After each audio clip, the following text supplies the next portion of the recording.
El misterio más enigmático y mortal del antiguo Egipto se cobró la vida de 22 personas en apenas unos meses. Cuando los arqueólogos abrieron la tumba de Tutankamón en 1922, no tenían idea de que habían desencadenado una cadena de muertes inexplicables que conmocionaron al mundo entero. Lord Carnarvon, quien financió la expedición, murió por la picadura de un mosquito apenas unos meses después del descubrimiento de la tumba, y en el momento de su muerte, todas las luces del Cairo se apagaron repentinamente, y en Londres, en ese mismo instante, su perro murió emitiendo un extraño aullido. ¿Coincidencia? ¿O la antigua maldición había comenzado a actuar? La historia de la maldición de los faraones tiene sus raíces en la antigüedad. Los antiguos egipcios creían en el poder mágico de los hechizos y maldiciones que podían seguir actuando incluso después de la muerte de quien los pronunciaba. En las paredes de muchas tumbas, los arqueólogos encontraron inscripciones amenazadoras. Aquel que perturbe el descanso del faraón será perseguido por las alas de la muerte. Pero el verdadero auge del interés por este tema llegó en 1922 cuando el arqueólogo británico Howard Carter y su patrocinador,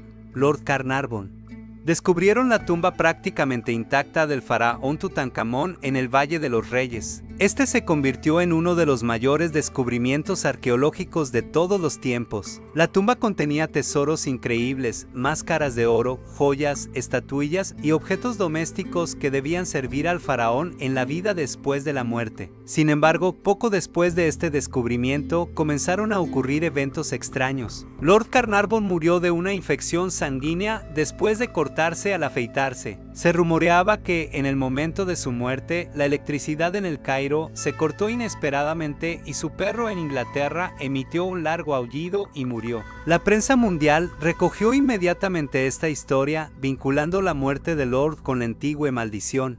Durante los siguientes años, una tras otra, murieron otras personas relacionadas con la excavación de la tumba de Tutankamón. Entre ellos estaban George J. Gould, un financiero estadounidense que visitó la tumba en 1923, murió de neumonía unos meses después. Archibald Douglas Ray, radiólogo que examinó la momia del faraón, falleció de una enfermedad desconocida. El príncipe Ali Kamel Fahmy Bey, un aristócrata egipcio, fue asesinado por su propia esposa poco después de visitar la tumba. Sir Archibald Douglas, que había visitado la tumba, murió de una misteriosa fiebre. El profesor Lafleur, un conocido arqueólogo francés, falleció después de visitar la cripta. Para 1929 ya se contabilizaban 22 muertes misteriosas de personas relacionadas de alguna manera con la tumba de Tutankamón. Esta extraña estadística generó una verdadera histeria en la sociedad y reforzó la creencia en la existencia de una antigua maldición. La ciencia moderna ofrece varias explicaciones racionales para la maldición de los faraones. Una de las teorías más populares está relacionada con la presencia de microorganismos peligrosos en las tumbas antiguas. Cuando los arqueólogos abrían tumbas que habían estado selladas durante más de años, podían exponerse a esporas antiguas de hongos y bacterias. En 1999, el microbiólogo alemán Gotthard Kramer analizó muestras tomadas de varias tumbas egipcias y descubrió en las paredes cepas peligrosas de hongos del género Aspergillus. Estos hongos pueden causar enfermedades respiratorias graves, especialmente en personas con sistemas inmunológicos debilitados.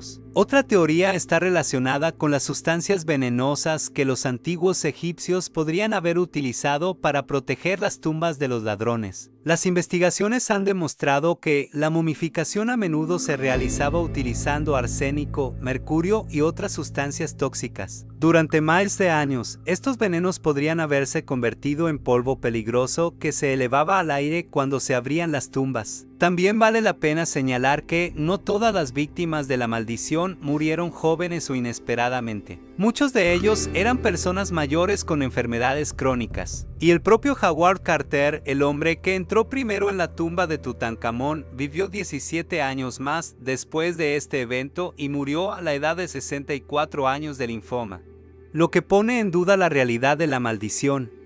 En 2002, Investigadores australianos realizaron un análisis estadístico de la longevidad de 44 científicos occidentales que estuvieron de alguna manera relacionados con la excavación de la tumba de Tutankamón. Compararon estos datos con la esperanza de vida esperada para hombres de un estatus social similar en aquel momento. Los resultados mostraron que los europeos malditos que tuvieron contacto con la tumba en realidad vivieron en promedio no menos, sino incluso un poco más de lo que se podía esperar para su generación. Esta investigación científica pone en gran duda las historias sobre la maldición de los faraones.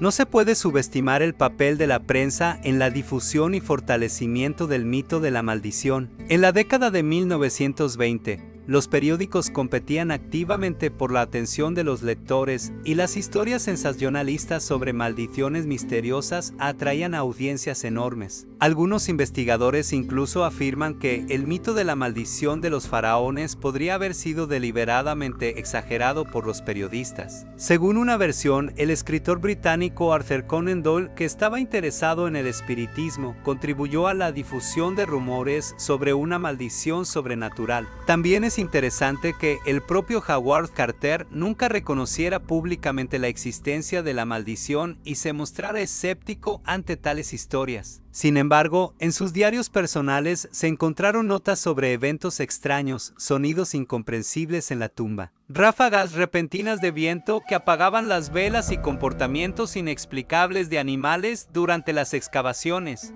Independientemente de si la maldición de los faraones existe realmente o no, ha quedado firmemente arraigada en la cultura popular. Hollywood ha creado decenas de películas que explotan este tema, desde los clásicos de la década de 1930 con Boris Karloff hasta los modernos éxitos de taquilla como La momia con Brendan Fraser. La maldición de los faraones se ha convertido en parte del código cultural global, un símbolo del misterioso y desconocido legado de las civilizaciones antiguas. Nos recuerda que, a pesar de todos los logros de la ciencia moderna, todavía hay lugar en el mundo para enigmas y misterios.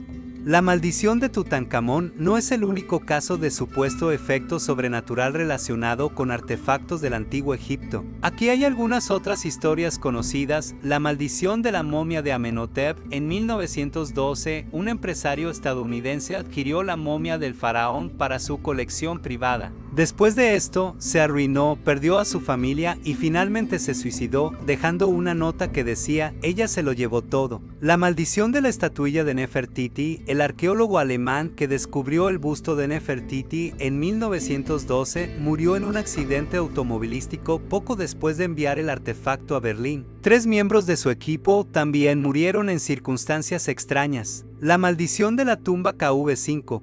Los arqueólogos que trabajaron en la excavación de esta tumba en la década de 1990 informaron de enfermedades inexplicables, accidentes e incluso estados psicológicos extraños, incluidas alucinaciones y agresión repentina.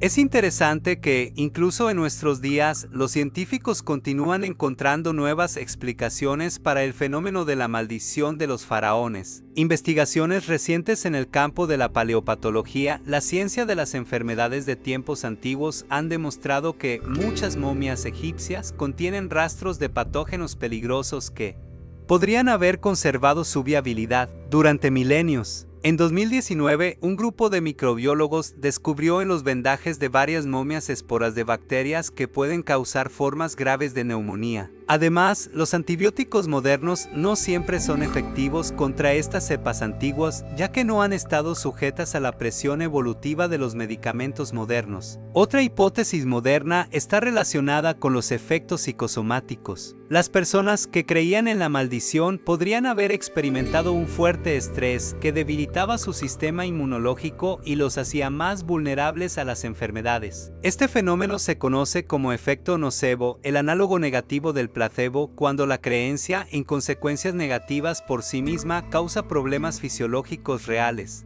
Es interesante que el propio Tutankamón en vida no fuera un gobernante especialmente significativo. Ascendió al trono a la edad de aproximadamente 9 años y reinó solo unos 10 años. Según los estudios de Adl, sufría varias enfermedades genéticas, posiblemente debido a matrimonios consanguíneos en la familia real. Sin embargo, después de su muerte, Tutankamón se convirtió quizás en el más famoso de los faraones egipcios gracias a la asombrosa preservación de su tumba y, por supuesto, a la leyenda de la maldición. La máscara funeraria dorada de Tutankamón se ha convertido en uno de los símbolos más reconocibles de la civilización del antiguo Egipto. Entonces, ¿existe realmente la maldición de los faraones? Desde un punto de vista científico, no hay pruebas convincentes de la existencia de una maldición sobrenatural. La mayoría de las muertes relacionadas con la tumba de Tutankamón pueden explicarse por causas naturales, y el análisis estadístico no muestra una disminución significativa en la esperanza de vida de las personas que tuvieron contacto con la tumba. Sin embargo, esto no significa que las tumbas antiguas sean seguras. Microorganismos peligrosos, sustancias tóxicas utilizadas en la momificación, mala ventilación en espacios cerrados, todos estos son peligros físicos reales que los arqueólogos podrían haber enfrentado y que podrían haber causado enfermedades y muertes. Tal vez los antiguos egipcios comprendieron intuitivamente estos peligros y crearon historias sobre maldiciones no solo para ahuyentar a los ladrones, sino también para proteger a los vivos de amenazas muy reales, aunque invisibles. En última instancia, la maldición de los faraones sigue siendo un enigma fascinante en la intersección de la ciencia, la historia y la mitología. Nos recuerda a una gran civilización para la cual la muerte no era el final, sino solo el comienzo de un nuevo viaje. Y cualquiera que sea la explicación que aceptemos, esta historia continúa fascinándonos, haciéndonos reflexionar sobre los límites entre lo conocido y lo desconocido, entre la ciencia y el misticismo, entre el pasado y el presente. Y quizás la verdadera maldición de los faraones sea la incesante atracción humana por los misterios que nos hace volver una y otra vez a los enigmas antiguos, tratando de desvelar los secretos de civilizaciones hace mucho tiempo desaparecidas.